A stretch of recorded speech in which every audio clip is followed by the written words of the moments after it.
ना खुदा मिला, ना ही मिला विसाले सनम, ना इधर के रहें ना उधर के रहें।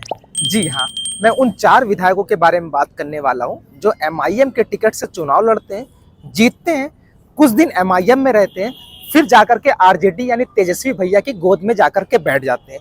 2025 का चुनाव बहुत ज्यादा करीब है और आरजेडी यानी तेजस्वी भैया पूरी मेहनत कर रहे हैं कि भैया इस बार हमको मुख्यमंत्री बना दो। उनका सपना है मुख्यमंत्री बनने का।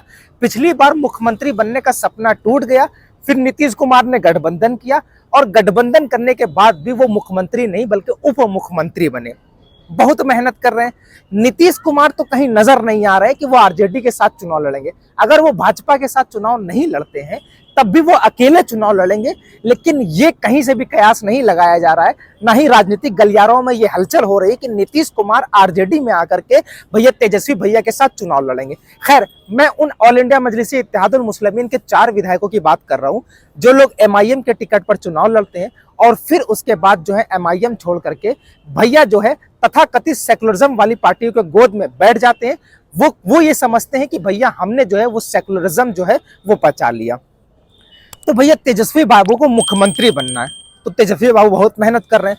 हर एक सीट का जो है वो सर्वे करा रहे हैं कि अगर जिस सीट पर जो प्रत्याशी मजबूत होगा उसको ही आरजेडी टिकट देगी। मतलब ज्यादा से ज्यादा जो है वो आरजेडी अपनी एक रणनीति बनाई है कि उस ही को टिकट दिया जाएगा जो मजबूत कैंडिडेट होगा, जिनको जनता अपना विश्वास जताती है, जिन पर जनता अपना विश्वास जताती है। और एमआईएम के जो विधायक थे ना, वो एमआईएम के विधायक नहीं, एमआईएम के नाम पर वोट मिला है। 4 विधायक एमआईएम से तोड़ करके आरजेडी में शामिल हुए।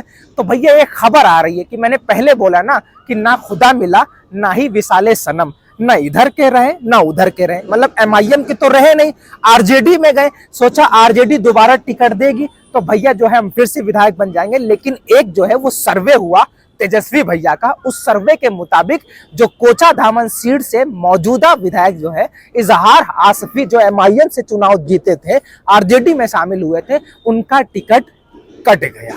हाँ भैया, ना विसाले सनम मिला, ना खुदा मिले, ना इधर के रहे ना उधर के रहे। और फिर उधर अख्तरुल ईमान ने अलल ऐलान कह दिया कि कोई सवाल ही नहीं कि उन 4 विधायक जो टूट करके आरजेडी में गए थे वो वापस आए, हम उन्हें नहीं लेंगे।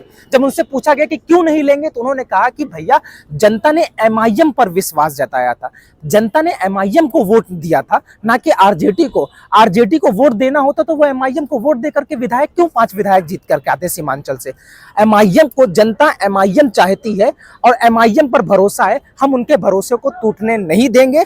अब जो 4 विधायक हैं, जो 4 विधायक आरजेडी में जाकर के शामिल हुए थे, अमर विधायक अख्तरुल ईमान जो कि प्रदेश अध्यक्ष हैं ऑल इंडिया मजलिस इत्तेहादुल मुस्लिमीन के बिहार के अंदर, उन्होंने अलल ऐलान कर दिया है, मीडिया से मुखातिब होकर के कह दिया है कि अब कोई सवाल होता ही नहीं है कि वो जो 4 विधायक आरजेडी में शामिल हुए थे वो एमआईएम में शामिल हो, एमआईएम के टिकट पर चुनाव लड़े। हम नहीं, हम कम सीटों पर चुनाव लड़ेंगे लेकिन मजबूत सीटों पर लड़ेंगे। सवाल जो आप कर रहे हैं उसका जवाब ये है कि एमआईएम के वो जो 4 विधायक टूट के गए थे हम उन्हें शामिल नहीं करेंगे। और उधर ये खबर आ रही है कि तेजस्वी भैया उनका टिकट काटने वाले हैं।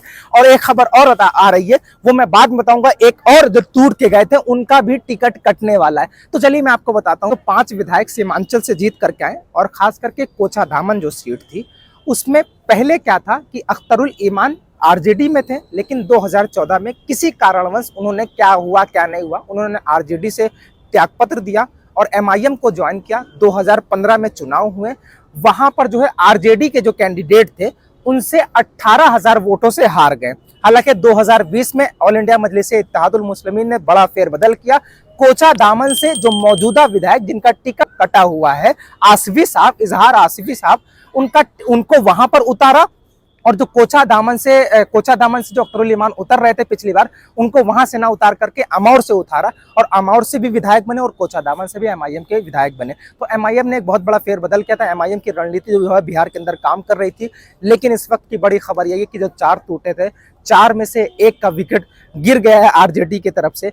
तेजस्वी भैया पूरी तैयारी कर रहे हैं कि जो सेकुलरिज्म खेल रहे थे, सेकुलरिज्म के नाम पर हमारे पास आए थे। तो भैया हम आपको बता दें, हम भैया यादव हैं, हम भैया तेजस्वी हैं, इस बात को ध्यान रखिएगा। वो मुस्लिम की आदत को कभी उभरने नहीं देंगे। हालांकि वो गद्दार लोग थे जिन्होंने एमआईएम का वोट हासिल किया, फिर जाकर के आरजेडी के गोद में शामिल हुए। ना खुदा मिला, ना विसाले सनम, ना इधर के रहे ना उधर के रहे। खैर, मेरे यूट्यूब चैनल को सब्सक्राइब कीजिएगा और वीडियो शेयर कीजिएगा।